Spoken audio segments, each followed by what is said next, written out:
Astaghfirullah. Kita tahu bahwa Allah Subhanahu wa ta'ala telah mengutus para nabi yang cukup banyak. Bahkan dalam hadis Abi Dzar Al-Ghifari yang bertanya kepada Nabi SAW dan dihasankan oleh Syekh Nasiruddin Al-Albani rahimahullahu ta'ala, ketika bertanya kepada Rasul tentang jumlah para nabi, maka Nabi SAW menjawab 120, ada yang mengatakan 124 para nabi, dengan jumlah Rasul 315. Semua para nabi dan Rasul sebanyak itu, baik yang kita kenal namanya seperti tercantum dalam Al-Quran 25 nabi dan Rasul, yang 18 tercantum dalam surah Al-An'am, dan yang lainnya tersebar di beberapa ayat dalam beberapa surat, ataupun yang tidak kita kenal namanya tapi kita wajib mengimani keberadaan mereka. Semua utusan Allah Subhanahu wa ta'ala itu mendakwahkan tauhid, dan itu disyaratkan dalam Al-Quranul Karim, walaqad ba'athna fi kulli ummatir rasulan an i'budullaha wajtanibut taghut. Dan tidaklah kami utus pada tiap-tiap umat ini, dan tidaklah kami utus pada tiap-tiap umat ini seorang rasul, seorang nabi ataupun rasul, di mana mereka ditugaskan oleh Allah Subhanahu wa ta'ala an i'budullaha, untuk menyuruh manusia dalam rangka beribadah kepada Allah, mentauhidkan Allah dan mengesahkan Allah, wajtanibut taghut, dan menjauhi sesembahan selain daripada Allah Subhanahu wa ta'ala.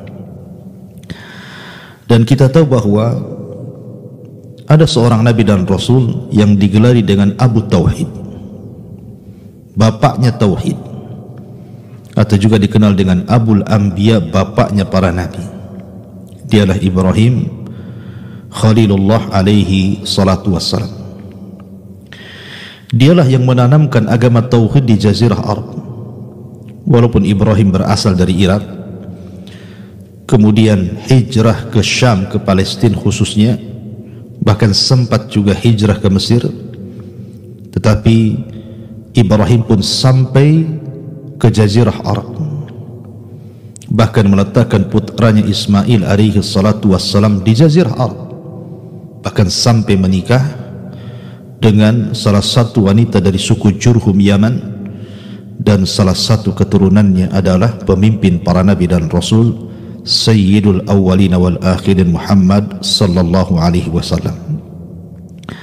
Lah itu awal kenapa kemudian Arab itu beragama Hanifiyah Samha, beragama yang lurus dan mentauhidkan Allah, karena asar daripada dakwah Ibrahim alaihi salatu wassalam. Dan sejarah tentang Ibrahim di negeri Arab ma'ruf, bahkan dialah yang membangun Ka'bah Baitullah Al-Haram, wa idh yarfa'u Ibrahimul qawa'ida wa Ismail.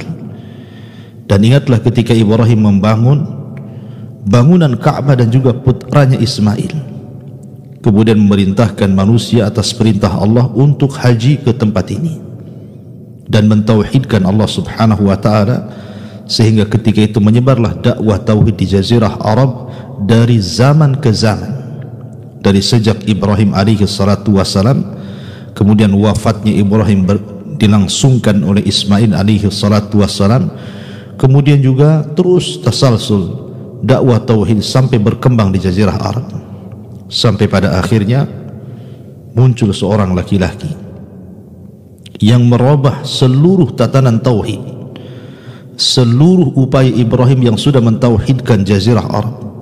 Siapa dia? Dialah Amr ibn Luhai al-Khuzai. Saya ulangi, Amr ibn Luhai al-Khuzai, dari kabilah Khuza'ah. Karena dulu Arab itu dikuasai Jurhum, kemudian Jurhum dikalahkan oleh Khuza'ah, akhirnya kemudian Khuza'ah menguasai negeri Arab. Lah di antara tokoh dari kabilah Khuza'ah adalah Amr ibn Luhai al-Khuzai.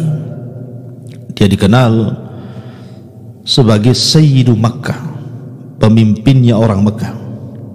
Bahkan bukan hanya Sayyidu Makkah, bahkan Sadatun min Sadatil Arab, satu di antara pembesar dari pembesar Arab, sangat disegani, sangat dimuliakan dan dihormati karena akhlaknya, kedermawanannya, kebaikannya, dan juga haibahnya, pamornya yang luar biasa, sehingga banyak bangsa Arab itu sangat mengagungkan Amr ibn Luhai al-Khuzai ini. Lah ketika Amr ibn Luhai al-Khuzai ini melakukan safar dari negeri Arab menuju Syam, dan Syam kala itu dikenal sebagai Ardul Anbiya'i wal Mursalin, negerinya para nabi dan rasul, maka Amr ibn Luhai ini berangkat ke Syam. Rupanya di Syam dia mendapatkan satu perkampungan semuanya menyembah berhala. Akhirnya kemudian Amr ibn Luhai ini menganggap bahwa jangan-jangan ini agama yang benar, karena Syam dikenal dengan bumi para nabi dan rasul. Ketika kemudian terjadi dialog antara Amr bin Luhai dan juga para penyembah berhala itu, maka para penyembah berhala itu beralasan bahwa ini Tuhan-Tuhan kami, dengan inilah kami meminta hujan, meminta rizki, meminta kebutuhan kami, dan begitu seterusnya. Terpengaruhlah Amr bin Luhai, akhirnya kemudian meminta satu patung untuk dibawa ke Arab. Dan yang pertama kali patung yang dibawa ke Arab namanya Hubal. Inilah patung pertama yang dibawa oleh Amr ibn Luhai dari Syam menuju Jazirah Arab, kemudian diletakkan di dalam Ka'bah, kemudian menyuruh manusia untuk menyembah Hubal. Makanya Abi Sufyan ketika berperang melawan Nabi SAW dengan pasukan Quraisy, dia berteriak di hadapan kaum muslimin dan mengatakan a'lal Hubal, a'lal Hubal. Hubal adalah Tuhan yang paling tinggi. Maka Allah Subhanahu wa taala memerintahkan Nabi SAW untuk mengucapkan jawaban di hadapan para sahabat, Allahu a'la wa ajal. Tidak, Allah yang lebih tinggi dan lebih mulia dibandingkan Hubal.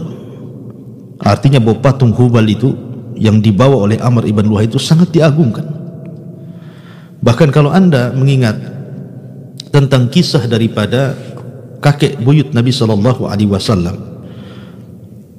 Abdul Muttalib, ketika Abdul Muttalib menemukan air Zamzam dalam mimpinya, kemudian digali betul mendapatkan air Zamzam, maka Abdul Muttalib ini karena kekhawatiran bahwa sepeninggal dia akan terjadi perang antar kabilah karena memperebutkan sumur Zamzam, maka Abdul Muttalib kemudian bernazar kepada Allah Subhanahu wa taala, kalau dia memiliki 10 anak laki-laki maka akan disembelih salah satunya untuk mendekatkan diri kononnya kepada Allah Subhanahu wa taala. Allah takdirkan betul, Abdul Muttalib melahirkan 10 anak. Lah salah satunya adalah ayahanda Nabi SAW, Abdullah. Ketika melahirkan 10 anak, lupalah Abdul Muttalib dengan nazarnya, kalau dia punya anak 10 akan disembelih salah satunya. Sampai akhirnya ketika anak-anaknya sudah remaja dan sudah dewasa, diingatkan tentang nazarnya.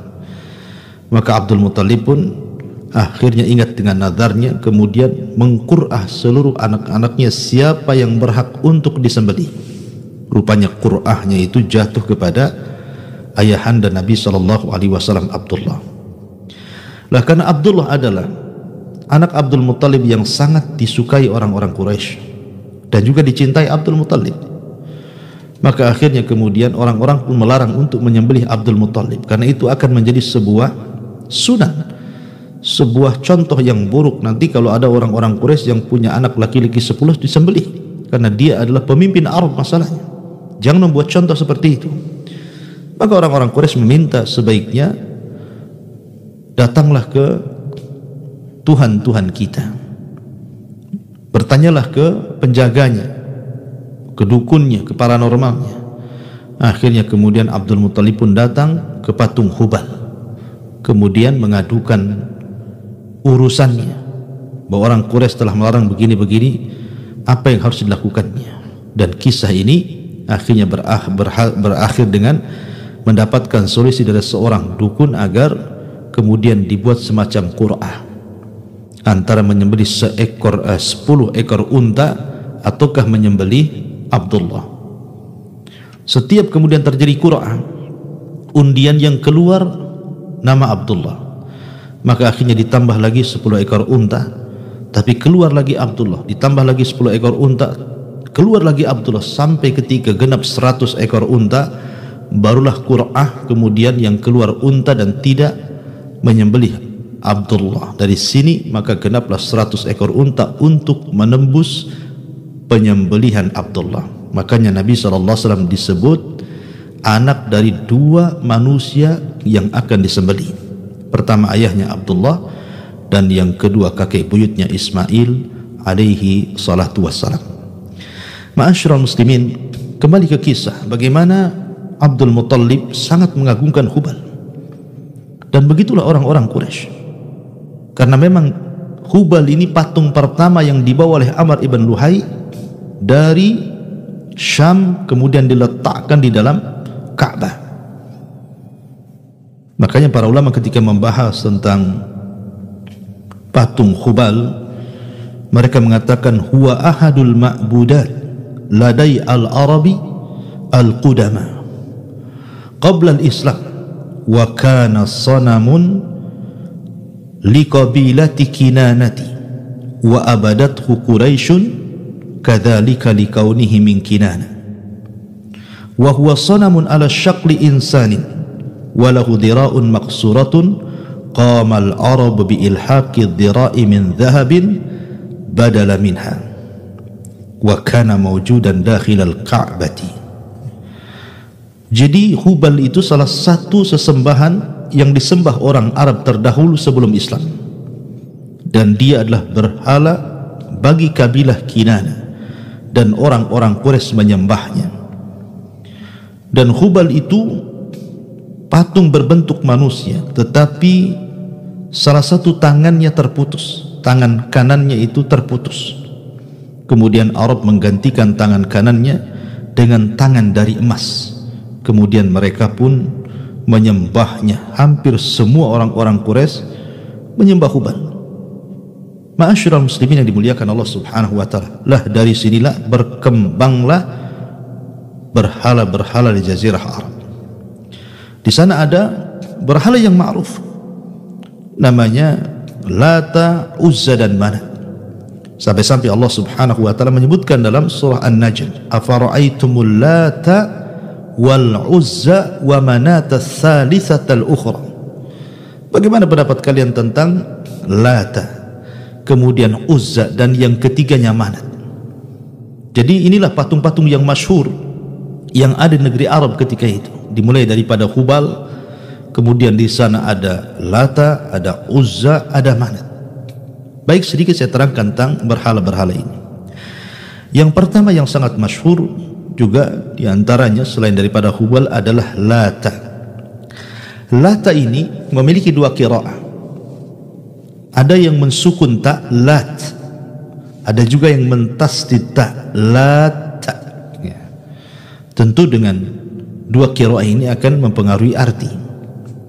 Kalau dimaksud Lata menggunakan tasdid, maka Abdullah ibn Abbas radhiyallahu anhuma ketika menjelaskan siapa Lata itu, maka beliau mengatakan bahwa Lata itu dulunya ada seorang laki-laki dari ahlul badiyah, kemudian dia orang yang sangat dermawan. Jadi yalutus sawi, dia suka membuat adonan roti. Apabila datang musim haji, maka setiap orang yang lewat di jalan dia, maka dia akan berikan makanan itu kepada orang yang datang untuk haji. Dan itulah yang dilakukan orang ini setiap musim haji, sehingga manusia mengenal dan sangat mengagungkannya karena kedermawanannya. Akhirnya kemudian orang-orang pun menyebutnya dengan Lata, karena yalutus sawi, dia suka mengadon roti. Namanya wallahu alam, tetapi karena dari mengadon roti itulah kemudian rotinya dibagi-bagikan kepada jemaah haji, maka orang-orang menyebutnya sebagai Lata. Ya, jadi sejarah Lata itu dulunya orang baik, orang yang sangat dermawan, orang yang suka ngasih makan jemaah haji. Kemudian ketika meninggal dunia maka dibentuklah berhala yang kemudian orang-orang memanggilnya sebagai Lata. Ya. Ma'asyiral muslimin yang dimuliakan Allah Subhanahu wa taala, tetapi kemudian patung Lata ini dihancurkan oleh Nabi sallallahu alaihi wasallam dengan mengutus beberapa para sahabat Nabi sallallahu alaihi wasallam ketika terjadi Fathu Makkah. Nanti saya akan jelaskan siapa-siapa sahabat yang diutus menghancurkan berhala-berhala itu. Tapi yang jelas bahwa orang-orang musyrik Arab itu kan meyakini bahwa berhala-berhala mereka adalah banatullah, anak-anak perempuan Allah Azza wa Jalla. Sama dengan keyakinan orang-orang Yahudi yang mengatakan Uzair itu putra Allah. Sama dengan orang-orang Nasrani yang mengatakan bahwa Al-Masih Isa bin Maryam itu adalah putra Allah. Maka orang-orang musyrik pun sama. Mereka mengatakan bahwa patung-patung itu adalah anak perempuan Allah. Makanya kenapa Allah Subhanahu wa taala mengatakan wa qalatil yahud Uzair ibnullah wa qalatin nasara al-masih ibnullah dzalika qauluhum bi afwahihim yudahiuna qaulal ladzina kafaru qatalahumullahu anna yufakun. Berkata orang-orang Yahudi, Uzair itu anak Allah. Berkata orang-orang Nasrani, Isa itu anak Allah. Maka ucapan mereka menyerupai ucapan orang-orang kafir. Maksudnya orang-orang kafir Quraisy yang mengatakan Lata, Uzza, Manat dan Hubal itu adalah anak-anak perempuan Allah. Ta'ala Allah amma yaqul. Maha suci Allah, maha tinggi Allah terhadap apa yang mereka dustakan terhadap Allah Subhanahu wa taala. Ma'asyiral muslimin yang dimuliakan Allah Subhanahu wa taala. Lah ketika kemudian di sana juga ada Lata, ada Uzza, ya. Dan Uzza juga diyakini sebagai anak perempuan Allah Subhanahu wa taala. Yang mengatakan Uzza itu bentuk, kalau tadi Lata itu dibentuk patung, ya. Patung orang yang baik, orang yang saleh. Tapi kalau Uzza itu dibentuk menyerupai pohon. Ya, jadi ada 3 pohon yang sangat diagungkan oleh penduduk Arab kala itu, terutama oleh Banu Ghatafan dan juga kabilah-kabilah yang lainnya sangat mengagungkan Uzza ini. Bahkan mereka mengatakan lana Uzza la Uzza lakum, seperti yang dikatakan oleh Abu Sufyan sebelum masuk Islam. Dia mengatakan lana al-Uzza wa la Uzza lakum, kami memiliki Uzza dan kalian tidak punya Uzza. Maka Nabi SAW menjawab, Allahu maulana la maula lakum, Allah lah pelindung kami dan kalian tidak punya pelindung. Jadi Uzza juga sangat disembah dan diagungkan oleh orang-orang Quraisy. Mereka datang kepada Uzza ini meminta sesuatu, dan mereka sangat meyakini bahwa yang mendatangkan manfaat dan yang bisa mencegah madarat itu adalah patung Uzza. Dan konon bahwa di balik pohon-pohon berbentuk patung Uzza ini ada nenek-nenek tukang sihir yang biasanya kemudian dia yang suka mengabulkan orang-orang yang datang ke pohon itu. Makanya kenapa orang-orang musyrik Arab sangat terkait hati mereka dengan Uzza ini, sesembahan yang berbentuk pohon itu. Terbukti ketika perang Hunain. Jadi sebagian para sahabat yang hudatsa'u ahdi bi Islam, maksudnya orang yang baru masuk Islam, terlibat dalam perang Hunain. Kemudian Nabi SAW membawa pasukan. Di tengah jalan, para sahabat yang baru masuk Islam ini melintasi satu pohon, yang kemudian pohon itu mengingatkan memori mereka di masa jahiliyah bahwa mereka suka tabarruk, meminta berkah kepada pohon. Akhirnya kemudian mereka datang kepada Rasul dan mengatakan, ij'al lana dhata anwatin kama lahum dhatu anwat. Ya Rasul, jadikan untuk kami gantungan-gantungan pedang, supaya pedang-pedang kami ini sebelum berperang kita letakkan di pohon itu, supaya mendapatkan berkah dan mendapatkan kemenangan. Artinya bahwa mereka teringat dengan Uzza, karena Uzza itu kan patung berbentuk pohon. Ya sama mungkin di zaman kita dulu ada pohon-pohon beringin yang sangat angker. Kalau di desa-desa, saya masih ingat dulu waktu desa-desa itu ada beberapa tempat-tempat pohon beringin itu yang kemudian banyak sesajennya. macam-macam sesajen di situ. Dikasih nasi, dikasih ikan teri, dikasih telur, macam-macam di situ sesajennya itu. Itu yang makan itu orang di balik pohon sebenarnya, bukan pohonnya, ya. Tetapi orang-orang dulu kita masih lihat, masih banyak orang yang kemudian mengagungkan pohon. Ya, karena Nabi SAW yang mengatakan bahwa akan terulang kesyirikan ini di akhir zaman. Jadi orang-orang Arab ini sangat mengagungkan Uzza. Makanya sahabat yang sudah masuk Islam saja masih terpengaruh. Ya, karena imannya belum kokoh, tauhidnya belum kokoh, sehingga mereka mengatakan, Rasul, jadikan gantungan pedang untuk kami sebagaimana mereka orang-orang musyrik memiliki gantungan pedang di pohon-pohon mereka yang sangat diberkahi. Maka Nabi SAW marah, kemudian bertakbir, Allahu Akbar, qultum kama qalat Banu Israel li Musa ij'al lana ilahan kama lahum aliha. Apa-apaan kalian? Allahu Akbar, kata Rasulullah. Ucapan kalian seperti Bani Israel yang mengatakan kepada Musa, jadikan untuk kami sesembahan seperti mereka. Jangan sesembahan yang selalu kami sembah di sini. Karena ketika Bani Israel ini diselamatkan oleh Musa dari kejaran Fir'aun dan mereka menyaksikan bagaimana Fir'aun ditenggelamkan di Laut Merah itu, akhirnya kemudian mereka pun selamat. Ketika mereka baru saja diselamatkan, kemudian lewat di sebuah perkampungan, ada orang yang nyembah patung sapi, anak sapi. Ya, jadi ada orang-orang yang menyembah patung anak sapi. Subhanallah. Orang-orang yang mengagungkan sapi ini dari dulu sampai hari ini masih ada. Terutama di daerah India, ya, wallahu a'lam, saya pernah terbaca di sana itu ada sebagian orang itu masih mengagungkan sapi. Alasannya karena sapi itu banyak berjasa kepada kita. Coba bayangkan, ibu kita menyusui 2 tahun, sapi menyusui kita ini bertahun-tahun kan gitu. Bahkan ada yang tidak disusui ibunya, disusui sapi saja dia. Ya, sampai besar pun masih minum susu sapi. Sampai dah tua pun masih menyusui susu sapi. Jadi mereka menganggap bahwa sapi lebih mulia dibandingkan ibunya. Ibu kita nyusui 2 tahun saja, sapi bertahun-tahun sampai tua pula dia. Ya, jadi sangat mengagungkan sapi. Nah, Bani Israel juga sama mengagungkan sapi. Akhirnya kemudian ketika ada satu kampung mereka menyembah berhala sapi, mereka mengatakan kepada Musa, ij'al lana ilahan kama lahum alihah. Wahai Musa, jadikanlah sesembahan untuk kami sebagaimana mereka punya sembahan. Jadikan patung sapi untuk kami sebagaimana mereka punya patung sapi. Makanya ketika Samiri menyesatkan Bani Israel ketika Nabi Musa 40 hari mendapatkan mandat Taurat, yang dibuat oleh Samiri apa? Patung anak sapi. Ya. Itu pula kemudian Bani Israel tersesat gara-gara patung anak sapinya Samiri. Artinya bahwa sesembahan di Bani Israel itu luar biasa. Makanya kenapa Nabi SAW mengatakan, kalian persis seperti Bani Israel, baru mendapatkan hidayah tauhid, mau sesat pula kalian. Karena mereka kan baru diselamatkan, baru selamat. Tahu-tahu kalian melakukan kesyirikan Allah kepada Allah Subhanahu wa taala. Maka Rasul mengatakan, qultum kama qalat Banu Israel li Musa. Ucapan kalian persis seperti ucapan Bani Israel terhadap Nabi Musa alaihi salatu wassalam, ij'al lana ilahan kama lahum alihah. Artinya bahwa orang-orang Arab yang sudah masuk Islam saja, yang kurang kuat tauhidnya, masih terkenang dengan sesembahan mereka terhadap Uzza, terhadap pohon-pohon yang sangat diagungkan. Ya, ma'asyiral muslimin yang dimuliakan Allah Azza wa Jalla. Kemudian juga di sana ada Manat.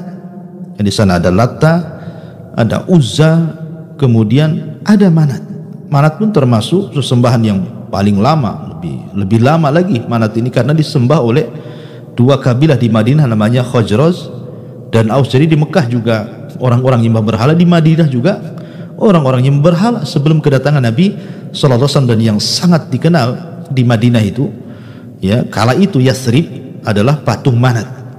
Manat inilah yang kemudian disembah oleh orang-orang Aus dan Khazraj, yang belakangan kan 2 kabilah ini jadi pelindung Rasul yang disebut dengan Ansar. Tapi sebelum mereka jadi Ansar, jadi orang-orang yang masuk ke dalam Islam, maka orang-orang Khazraj dan Aus di Madinah ini datang kepada patung Lata. Mereka menyembelih sembelihan di situ, mereka memberikan hadiah di situ, dan begitu seterusnya. Makanya kalau kita lihat nama-nama orang-orang Arab itu, selalunya mereka membuat nama-nama itu menggunakan nisbat kepada berhala mereka. Contoh saja nama Abu Lahab.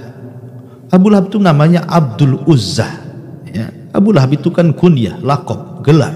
Nama aslinya Abdul Uzza, diambil dari patung Uzza. Ada apa namanya, Manat, Abdu Manat. Ya. Jadi orang-orang Arab ataupun sesembahan sebelum daripada itu yang jauh lebih lama adalah sembahan di zaman kaum Nuh, seperti Wad, Yaghus, Ya'uq, Nasr. Makanya ada di Arab itu juga namanya Abdul Wud, diambil dari kata-kata Wad. Jadi dari sini menunjukkan bahwa ada pengaruh-pengaruh. Karena ketika kemudian telah tersebar para penyembah berhala di negeri Arab oleh seorang laki-laki namanya Amr ibn Luhai, jin itu datang kemudian mengilhamkan dalam mimpinya Amr ibn Luhai untuk berangkat ke Jeddah. Berangkatlah Amr bin Luhai ke Jeddah, ya. Kemudian diilhamkan bahwa patung-patungnya yang terjadi di zaman Nabi Nuh alaihi salatu wassalam yang Allah firmankan la tadarun wa la tadarunna waddan wa la suwa'an wa la yaghutha wa ya'uqa wa nasra. Jadi 5 berhala yang pernah disembah oleh kaum Nuh alaihi salatu wassalam ketika terjadi tufan, terjadi banjir bandang dan juga tsunami yang sangat besar, itu patung-patung itu terhempas sampai akhirnya terkubur di Jeddah. Jadi akhirnya Amr bin Luhai datangi jin, datangi syaitan, kemudian dimimpikan bahwa patung-patung yang sangat bersejarah itu terkubur di Jeddah. Maka berangkatlah Amr ibn Luhai kemudian menggali situs-situs 5 berhala tertua di Jeddah. Akhirnya ditemukanlah patung-patung itu, patung-patung yang pernah disembah di zaman di zaman Nabi Nuh alaihi salatu wassalam. Ada Wad, ada Yaghus, ada Ya'uq, ada Nasr, itu kan 5 berhala ini. Sampai akhirnya ketika musim haji, maka Amr ibn Luhai pun membagi-bagikan patung-patung ini kepada jemaah haji. Jadi Amr bin Luhai membagi-bagikan patung-patung kepada jemaah haji. Akhirnya tersebarlah patung-patung itu. Kemudian ada yang mengatakan bahwa Wad dibawa oleh kabilah Kalbin. Kemudian juga Kalbin itu di daerah Syam sana, di Irak. Kemudian Suwa akhirnya dibawa oleh jemaah haji, dibawa pulang. Akhirnya kemudian diletakkan di kabilah Hudel, ya, di Ardul Hijaz. Kemudian juga Yaghus akhirnya dibawa oleh kabilah Bani Ghutaid dari kabilah Bani Murad, kemudian diletakkan di Yaman, di negeri Sabah gitu ya. Kemudian Ya'uq diberikan kepada jemaah haji, kemudian dibawa akhirnya diletakkan di kabilah Hamadan, ya, masih di negeri Yaman gitu ya. Ya, kemudian juga Nasr dibawa kepada Himyar, masih di negeri Yaman, di negeri Himyar. Artinya dengan kelakuan Amr ibn Luhai ini menyebarkan kesyirikan berhasil, ya, berhasil karena membagi-bagikan patung itu kepada jemaah haji. Akhirnya tersebarlah kesyirikan bukan hanya di Mekah, di Madinah, sampai ke negeri Arab, ke negeri Yaman. Maka berhasillah dia menyesatkan seluruh bangsa Arab. Makanya kenapa Nabi SAW bersabda tentang Amr ibn Luhai ini, ra'aitu Amr ibn Luhair yajurru qusbahu finnari kana awwala man sayyaba sawaib. Apa kata Rasulullah? Aku melihat Amr ibn Luhai Al-Khuzai terburai ususnya di neraka, karena dialah orang yang pertama kali menghitamkan ajaran tauhid. Dalam riwayat, awal man ghayyara dina Ibrahim, orang yang pertama kali merubah agama Ibrahim adalah Amr ibn Luhai. Yang tadinya Arab itu beragama tauhid Hanifiyah, lurus mentauhidkan Allah Azza wa Jal, tiba-tiba dirubah secara total oleh Amr ibn Luhai, sehingga tidak ada di negeri Arab kecuali mereka menjadi para penyembah berhala. Patung berserakan di mana-mana, sampai-sampai ketika Khalid ibn Walid diutus untuk menghancurkan patung di sekitar Ka'bah saja, jumlahnya 350 patung lebih itu yang bertengger di sekitar Ka'bah. Sampai-sampai ada sebagian para sahabat yang sudah masuk Islam ingin tawaf, merasa risih dengan patung-patung itu, dan mengatakan, ya Rasul, bukan kami tidak mau tawaf di Ka'bah itu, masalahnya banyak berhala di situ. Akhirnya kemudian Allah turunkan, wala junaha alaikum an yatawafa bihima, tidak mengapa engkau tawaf di situ, tapi jangan tawaf kepada berhala, tapi tawaflah kepada Allah Subhanahu wa taala. Intinya bahwa menyebarnya kesyirikan, penyembahan berhala itu dilakukan yang pertama kali oleh Amr ibn Amir ibn Luhai Al-Khuzai. Dialah tokoh sentral yang merubah agama Ibrahim di Jazirah Arab. Akhirnya ketika Amr ibn Luhai meninggal dunia, kemudian dakwah kesyirikannya berhasil menyebar di Jazirah Arab. sampailah datang Nabi kita yang mulia alaihi salatu wassalam. Sampai datang Nabi sallallahu alaihi wasallam. Bayangkan Nabi sallallahu alaihi wasallam datang dalam kondisi Arab itu gelap, menyembah berhala. Rasul hendak mengeluarkan manusia dari kegelapan menuju cahaya, yukhrijuhum minadh-dhulumati ilan nur. Itu bukan perkara mudah seperti membalik telapak tangan, merubah sebuah kaum yang hampir secara mayoritas itu mereka sudah meninggalkan agama Ibrahim. Mereka sudah beralih kepada menyembah berhala, sehingga Nabi SAW harus berhadapan dengan manusia-manusia yang mereka dikuasai iblis dan syaitan. Makanya wajar dalam dakwahnya Rasul itu ditantang habis-habisan, ya, diintimidasi, bahkan diancam akan dilakukan pembunuhan, begitu seterusnya, ya.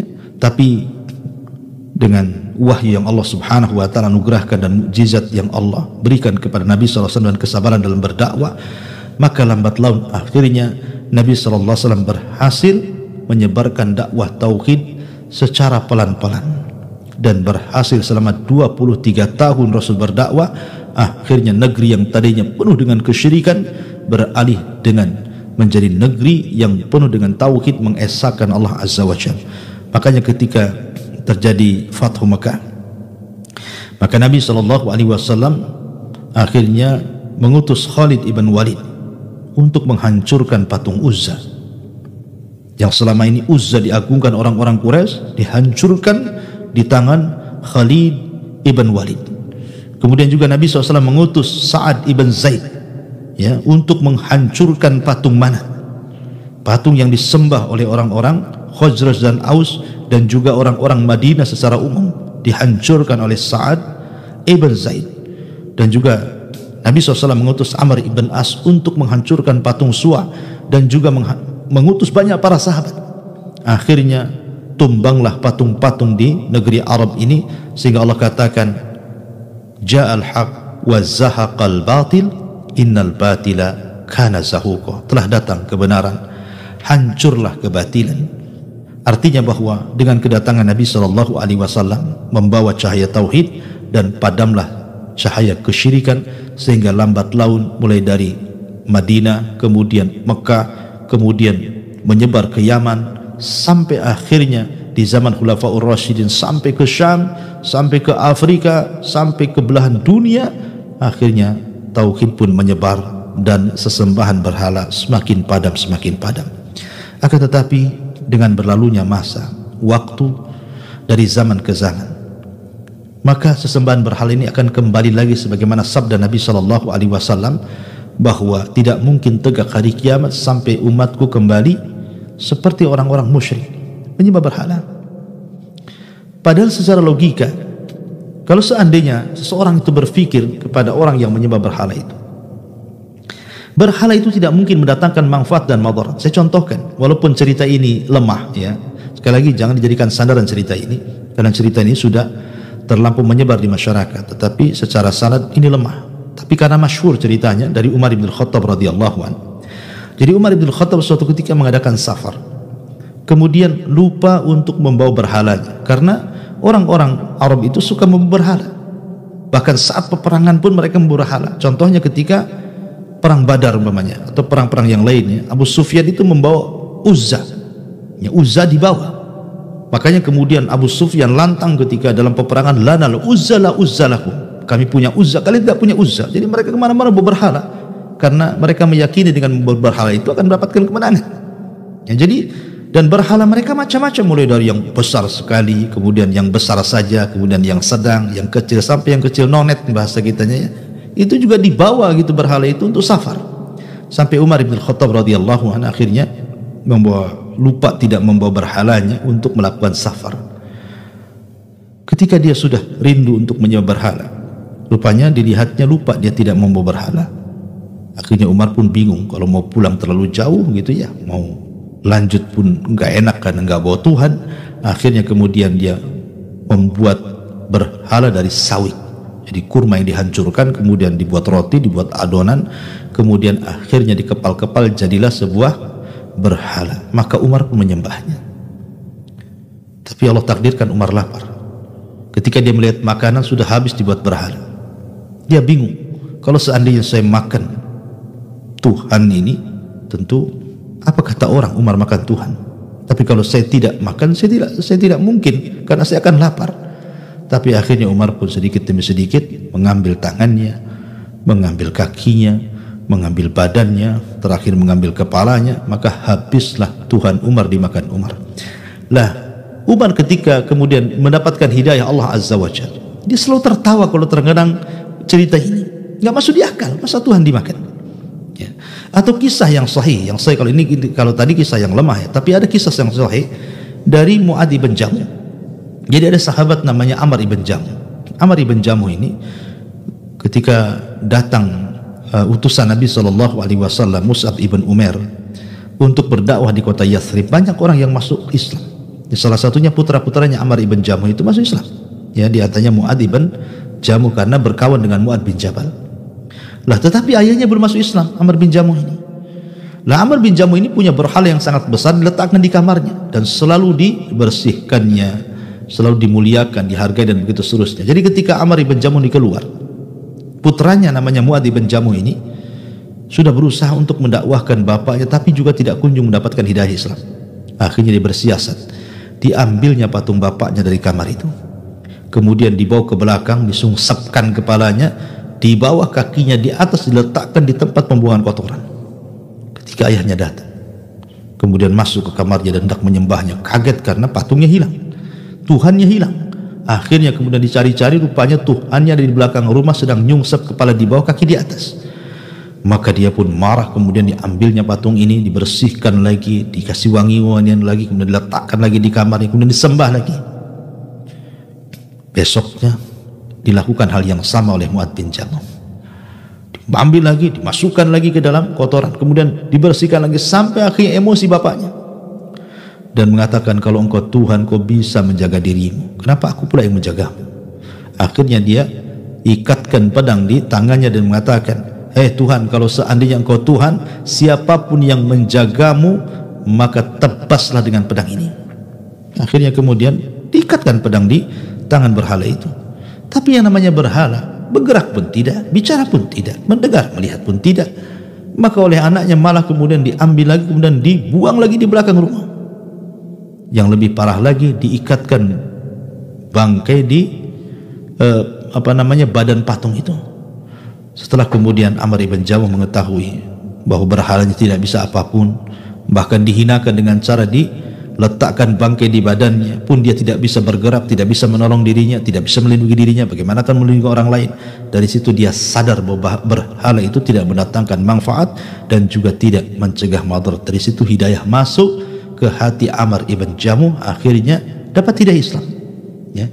Jadi dari kisah-kisah ini sebenarnya kita bisa melihat bahwa berhala itu tidak mendatangkan apapun kecuali kemadaratan, karena di balik berhala itu ada syaitan, ada jin.